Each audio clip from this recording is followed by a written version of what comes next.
Guys happy morning. பாப்பா வந்து தூங்கிக்கிட்டு இருக்கா. நான் இன்னைக்கு அவளுக்கு முன்னாடியே கொஞ்சம் எந்திரிச்சிட்டேன். பாப்பா மைண்ட் செட் எப்படி இருக்கும்னா, அவள் வந்து முன்னாடி எந்திரிச்சிட்டானா அழமாட்டா, நம்மளை எழுப்பி விட்டுருவா. பட் வந்து நம்ம அவளுக்கு முன்னாடி எந்திரிச்சிட்டோன்னா பக்கத்தில் நான் இல்லைன்னா உடனே அழ ஆரம்பிச்சிருவா. ஒரு ஹாஃப் அன் ஹவர் அது நீ எப்படி எந்திக்கலாம் அப்படின்னு நினச்சி அழுவாளான்னு தெரியல, அழுதுகிட்டே இருப்பா. ஸோ வந்து நான் அவளுக்கு பால் வாங்கி வச்சிருக்கேன். பால் காய்ச்சி எடுத்து கொடுத்துட்டேன்னா அழுவாமல் கொஞ்சம் குடிப்பா.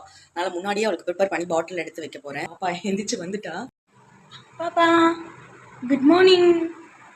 என்னமாச்சு? குட் மார்னிங் சொல்லு. Good morning. மேடம் கொஞ்சம் மூட் அப்செட்டா இருக்கிறாங்க. அவ அப்படிதான் குட் மார்னிங் சொல்லுவா. தலைக்கு மேல கை வச்சுதான் குட் மார்னிங் சொல்லுவா. பச்சை குடிக்கிறியா? நல்ல வேலை முன்னாடியே எடுத்து வச்சுட்டேன். ஸோ அவளுக்கு வந்து நான் ரெடி பண்ணி கொடுத்துட்றேன். இங்க சைனீஸ் கொண்டை எப்படி இருக்கு? குடிமி சரிம்மா. Hi bye சொல்லிட்டாமா. தேங்க்யூஸ் கொடுத்துரு.